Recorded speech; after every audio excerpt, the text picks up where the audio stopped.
자, 안녕하세요. 불교 초전과 관련해서 이제 불교가 정착하는 과정을 역사적인 얘기를 지금 잠깐 해드리고 있어요. 그래서 살펴보시면 지역이 세 부분으로 나뉘어져 있다. 지난 시간에도 잠깐 말씀드렸는데 제가 좀 더 깨끗하게 그렸거든요. 그래서 만리장성 바깥에 여기는 중국이 아닙니다. 그래서 중국이 스스로 저 바깥은 중국이 아니에요라고 해서 금을 거서 막아버린 거예요. 막아버린 거예요. 어떻게 보면 뭐 전 세계에서 가장 만리가 넘습니다. 아마 저거를 이기려면 트럼프 대통령이 재임을 해서 멕시코에 장벽을 설치하면 뭐 될지 모르겠어요. 그렇지 않으면 아마 안 될 거예요. 그래서 여기는 너네는 우리 땅으로 넘어오지 마 이런 뜻이에요. 그래서 여기에는 유목민들이 살고 있었고 그 사람들이 이제 소위 오호라고 하는 겁니다. 5개 유목민들. 그래서 흉노족, 선비족, 갈, 저, 강. 이 저는 티베트 쪽이에요. 티베트 쪽. 그래서 이렇게 이제 선비들 이런 유목민들이 살았는데 유목민들의 특징은 뭐냐면요. 징기스칸 뭐 이런 거 생각하시면 돼요. 그냥 양 키우면서 아니면 말 키우면서 이렇게 띄엄띄엄 이렇게 사는 거예요. 그래서 보통 때는 농경민들보다 약합니다. 그런데 거기에 이제 훌륭한 리더가 한 명 나타나서 그걸 딱 통합을 해버리면 전투력은 저 사람들보다 센 사람은 없습니다. 제가 전에도 그런 말씀 드렸었어요. 탱크가 발명되기 전까지 유목민의 저 기마병을 이길 수 있는 것은 아무것도 없었다. 그만큼 아주 강력합니다. 아주 강력해요. 그리고 이때 시대가 또 뭐가 있었냐면 지금 얘기하는 게 저 진나라 때입니다. 진나라 때. 그러니까 위나라, 진나라. 위진 남북조잖아요. 위나라, 진나라, 조조의 위나라, 사마시의 진나라부터 시작해서 남북조, 남북으로 갈린다. 남북으로 갈린다. 이쪽으로 볼까요? 위진으로 시작해서 북으로 갈린다. 북쪽에는 오호, 선비, 흉노, 가이저강이 16국이 제가 한두 번 말씀을 드렸었는데 이거 뭐 외울 필요 없습니다. 하, 성한, 이조, 삼진, 사연, 오량 다 더하면 16입니다. 1, 2, 3, 4, 5 이렇게 16. 그렇게 해서 이 16개의 나라들이 이 북방에서 북쪽에서 이렇게 내려와서 요 위쪽에서 막 명멸하는 거죠. 이런 나라 저런 나라들이 막 서로 치고받고 막 하는 거예요. 이렇게 되는 이유는 뭐냐면 얘네들이 뭉쳐서 어떤 문화적인 걸 만들었었던 상황이 아니기 때문에 내려와도 저걸 효율적으로 통치를 못해요. 그러니까 힘으로는 좁히고 일단 장악을 했는데 안정시킬 수가 없는 거예요. 그리고 저 땅이 우리가 볼 때는 저기에서 저렇게 많은 나라들이 막 왔다 갔다 하면 저게 어떻게 되겠어요? 라고 생각할지 모르지만 우리나라 백제나 신라보다 큽니다. 백제나 신라보다 커요. 그리고 저게 지금 300년대 얘기예요. 300년대 얘기. 그러니까 백제 신라가 우리가 알고 있는 대부분 백제 신라는 훨씬 후대 쪽입니다. 그러니까 한 500년, 600년대쯤이 이제 통일 근처쯤 가야 우리가 인지하는 거고 300년대 이러면 잘 못 들어본 왕들 나올 때예요.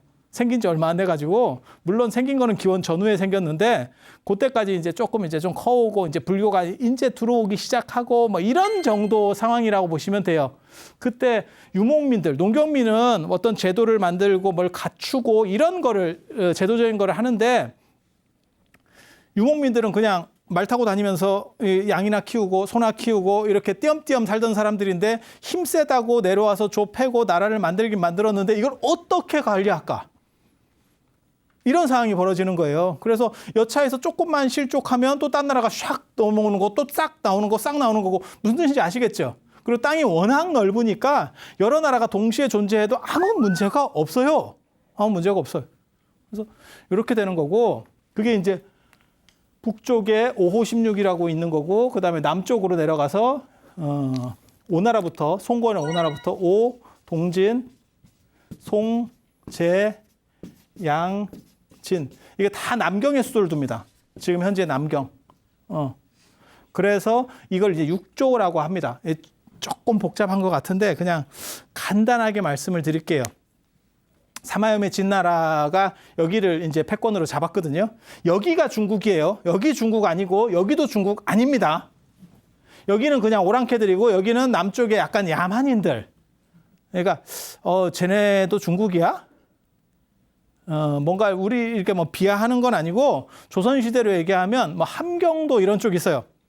그러니까 이성계도 사실은 약간 그런 쪽이거든요. 자기가 뭐 전주의 시대 어쩌나 하지만 실제로는 저쪽에 약간 그 뭐야 말갈 뭐 이런 쪽 계열들이에요.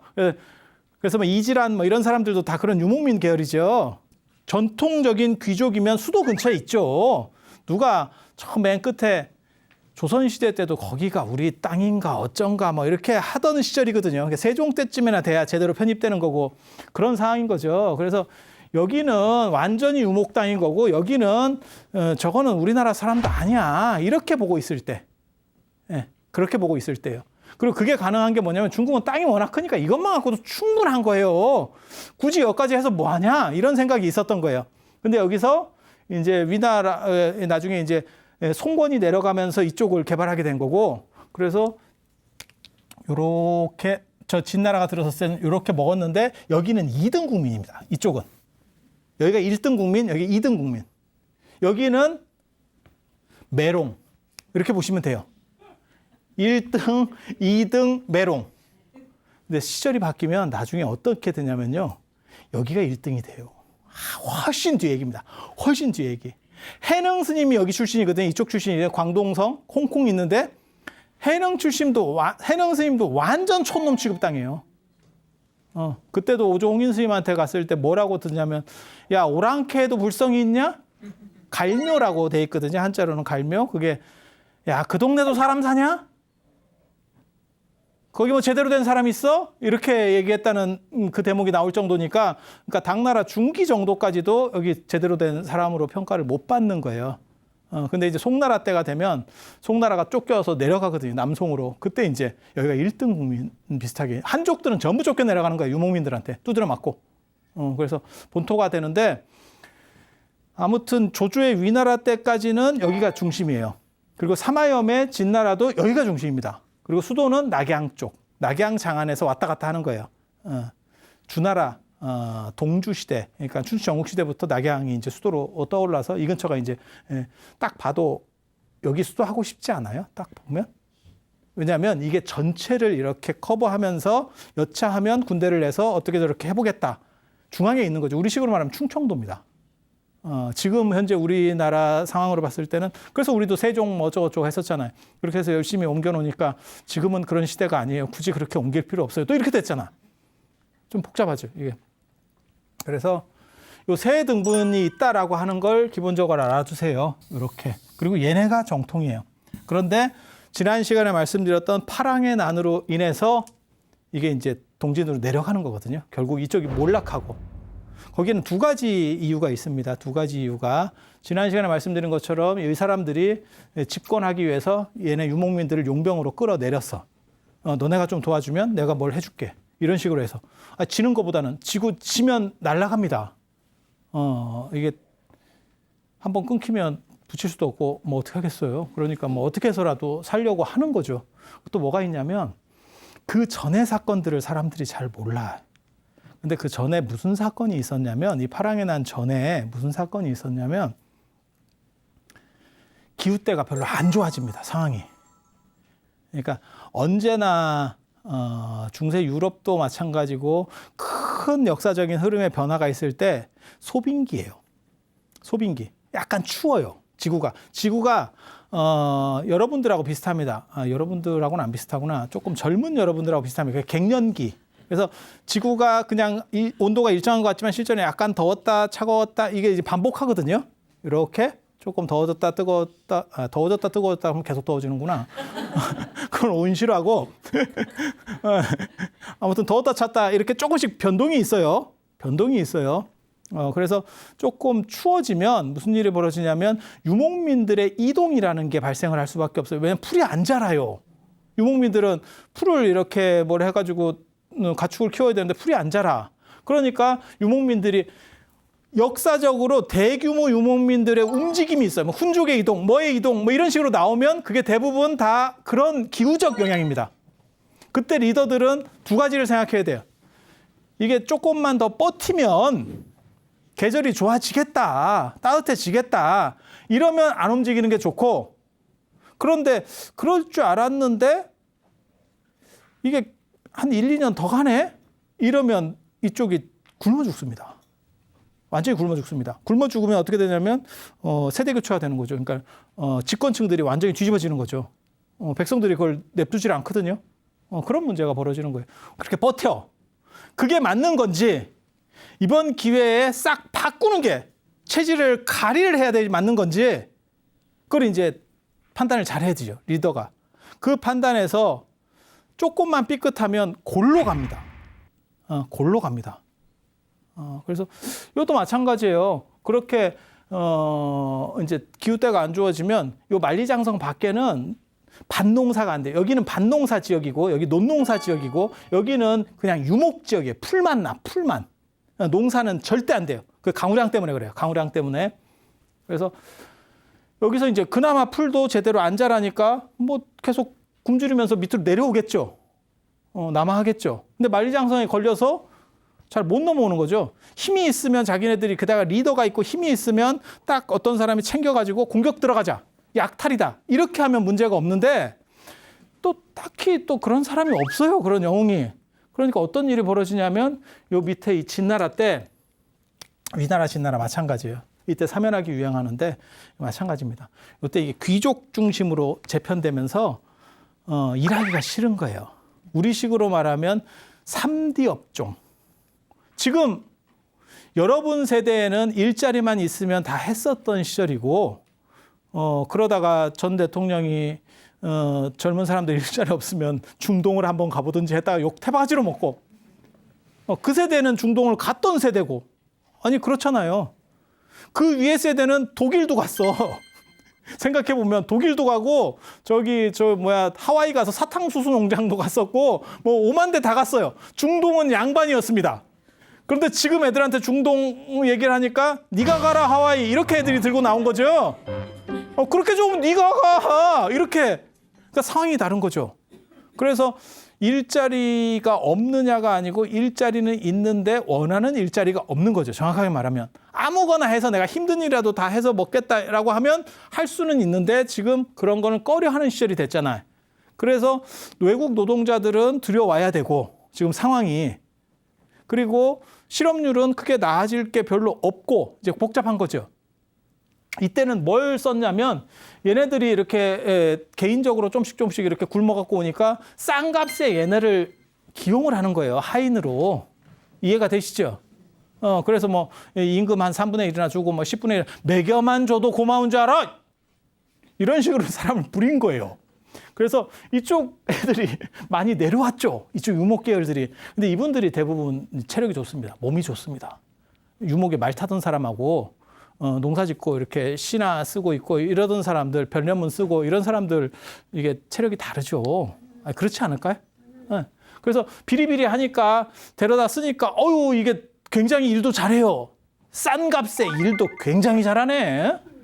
그러니까 더 데려다 쓰는 거예요. 그래서 여기에 상당수 이 귀족 제도가 유지되는 데 있어서 상당수가 이 사람들이에요. 밑에서 하층으로 깔고 있는 거예요. 그러다가 파랑해 난 때 얘네를 본격적으로 끌어들인 거죠. 그러니까 이 안에 있던 사람이 내응을 하는 거예요. 밖에서만 딱 들어오면 얘네가 어떤지 상황 파악을 못 하는 거죠. 근데 교포가 수십만이 깔려 있었어. 그리고 거기에 이제 위에서 본토에 있는 많은 사람들이 들어오는 거예요. 그러니까 돈 좀 받고 나가야 되지. 그러니까 안에 있는 사람들이 그렇게 굳이 안 해도 됩니다. 이게 생각같이 그렇게 대단한 놈들이 아니에요. 이번 기회에 눌러 앉으시죠. 이런 얘기들이 나오는 거예요. 그러니까 한시적으로 딱 막혀 있다가 딱 들어왔으면 언어도 안 되고 문화도 안 되고 이러니까 정보가 늦어서 제대로 대응을 못 하는데 이미 이 안에 많은 사람들이 있었던 거야. 그리고 그 사람들이 언어도 되고 문화적인 것도 대부분 알고 있는 거죠. 그러니까 그 사람들이 협조를 해버리니까 내려온 김에 나라를 차릴 수 있는 상황이 된 거예요. 그런데 아까 말씀드린 것처럼 이 사람들은 유목이나 어떤 문화가 있어서 이렇게 나라를 건사해 본 게 아니고 그냥 약탈 중심이었기 때문에 이게 오래를 못 가고 명멸하는 거예요. 막 이리 됐다가 저리 됐다가 굉장히 복잡합니다. 조금만 빈틈을 보여주면 밑에 놈이 치고 와서 뒤통수 까는. 그러면서 나라 왕조가 바뀌어. 기회만 있으면. 그래서 맞박 뒤에도 눈을 그리고 다녀야 되는 이게 뒤통수를 보이면 까이는 그 역사가 실제로 56국 시대가 그래요. 그런데 불교 입장에서는 이때 이 사람들은 이미 불교를 어느 정도 믿고 있었어요. 그리고 이 사람들이 남하했잖아요. 그리고 그 전에 남하했었던 사람들이 있었고 우리식으로 말하면 불법 노동자 같은 분들이 있었고 그래서 그게 이제 시너지 효과를 일으키니까 나라를 만들고 거기서 저 사람들은 무엇을 써야 되냐? 유교를 쓰면 한족이 단합을 할 수 있기 때문에 그런 거는 좀 어렵고 그다음에 유교는 벌써 매롱이에요. 그리고 이 당시에 벌써 현학을 썼다니까 이 사면학. 이 사면학이 재밌습니다. 검을현자거든요. 검을현이 3개예요. 검고 검은 거요. 이 검다가 2가지 뜻이 있어요. 그러니까 진짜 검은 거는 검을 흑이에요. 흑백. 검을현은 뭐냐면 이게 검을현이 아니고 가물현이에요. 가물현. 하늘천 따지 가물현 누르황. 원래 이렇게 되는 거예요. 그래서 하늘천 땅이잖아. 하늘, 땅, 가물, 그 다음에 누르황, 누루. 땅은 노랗죠. 땅 누르황 이해 안 돼요? 노랗죠. 땅은 이렇게. 그다음에 중국 가면 더 이해가 돼요. 왜냐면 얘네 황토거든. 여기가 황토증이 한 100m 있어. 100m. 그래서 딱 보면 진짜 누렇구나. 이런 생각이 딱 들어요. 하늘은 뭐냐? 이게 하늘에 대한 얘기를 하는 거거든요. 하늘은 아득해서 가물가물하대. 그래서 너무 멀고 깊으면 검게 보입니다. 그래서 검다는 의미가 있는 거예요. 그러니까 물도 그렇잖아요. 물은 보통 파란데 너무 깊고 이런 물은 좀 검게 보이잖아요. 그래서 이게 검다라는 뜻보다 오묘하다라는 뜻으로 쓰여요. 오묘하다. 검다는 검을 흑이고. 그래서 이렇게 오묘한 학문이 뭐냐? 노자, 장자, 주역. 이 3개를 현 하는 거예요. 이게 오묘한 학문. 철학적으로 오묘한 학문. 그래서 이거를 사면학이라 그래요. 이걸 중심으로 공부하는 게 위진시대 학풍입니다. 그러니까 유교를 공부하는 게 아니에요. 그러니까 어떻게 보면 형이상학적인 얘기들을 하는 거예요. 철학적이고 형이상학적이고 좀 있어 보이는 이야기들. 현실적인 거, 뭐 돈 버는 얘기 이런 거, 그건 추접스러워. 왜? 귀족 시대니까. 야, 그런 거, 먹고 사는, 어디 쪽팔리게 그런 얘기를 해. 사람이 좀 본질적인 거, 이런 얘기를 해야지. 그게 유행하고 있었어. 그러다가 불교가 내려오는 거예요. 북방에서 내려오는 거예요. 불교가 딱 내려오면서 들어오니까, 그다음에 전도사들 딱 들어오니까 뭐가 되냐면, 불교는 종교기 때문에 그게 전문 분야입니다. 얘네는 비전공이고, 어떻게 보면 얘네는 중국 철학에 있어서 주류는 유교 같은 정치 철학 계열이에요. 그래서 이 도가 그 다음에 주역이라고 하는 건 약간 비주류입니다. 어떻게 보면 약간 비주류. 그런데 얘네하고, 그러니까 정치 철학인 유교가 얘가 전공이고 이쪽이 약간 부전공 계열이야. 근데 불교는 원래 종교고 수양이기 때문에 수행 중심으로 하기 때문에 이러한 본체론, 철학적인 게 전공입니다. 그러니까 외부에서 들어왔는데 이게 너네보다 우리가 더 전공자인데? 뭔 뜻인지 아시겠어요? 그러니까 우리가 불교가 일단 퍼지게 되는 거죠. 이렇게 중앙을 장악하게 되는 거예요. 그리고 파랑의 난을 통해서 이제 진나라는 망하게 되고 요 위나라에서 진나라로 가는 사이에 유명한 사람이 있어요. 굉장히 유명한 사람이 있어요. 그게 중림칠연이라고. 뭐 완도, 뭐 회강, 그 다음에 상수가 맞나? 상수 아닌 것 같은데. 그래서 뭐 그런 사람들 중림칠연, 그러니까 정치에서 좀 물러나서 이때 패권주의로다가 바뀌거든요. 여기 약간 귀족주의에서 이쪽은 약간 패권주의로 바뀌니까 우리식으로 말하면 생육신이라고 보시면 됩니다. 사육신은 죽기 살기로 해서 내 목을 버리면서까지 뭔가를 회복하려고, 정의를 회복하려고 했던 사람이라면, 생육신은 내가 들어봐서 내가 너네랑 같이 장사 안 한다. 내가 너네랑 같이 발은 안 담근다. 너네 쪽에. 그러면서 뭐 했냐면 대나무 숲에서 빨고 있었죠. 그리고 그 당시에 유행하는 게 이제 한식상 같은 마약이에요. 마약류가 유행을 합니다. 그래서 마약 같은 거 이렇게 딱 먹고 그다음에 술 같은 거 먹고 글씨나 딱 쓰고 초탈한 얘기만 계속 하는 거예요. 정치 현실적인 얘기 하는 게 아니고 멋있는 얘기. 왜 그런 멋있는 얘기를 계속 할 수 있었을까요? 기본적으로 돈이 있었다는 얘기죠. 그러니까 요즘으로 말하면 내가 무슨 뭐 재벌집 아들까지는 아니더라도 뭐 준재벌 정도는 돼. 그래 난 돈 별 필요 없어. 그럼 내가 뭘 할까? 뭐가 보람 있는 일일까? 아니면 뭐가 진짜 본질적인 일일까에 대해 생각하면서 그런 얘기만 하는 거죠. 그게 중림출연이에요. 네. 그래서 그런 식으로 풍토가 그랬다는 걸 알아두시고 이런 바탕에서 불교가 들어오니까 불교가 당연히 먹힐 수밖에 없죠. 그들이 원했던 것보다 그들이 그걸 원하고 있는데 그거보다 더 대단한 게 이미 갖춰져 있는 게 불교는 그쪽으로 벌써 1000년 이상을 발전했는데 기계입니다. 기계. 그러니까 그게 들어오니까 그냥 잡아 먹히는 거죠.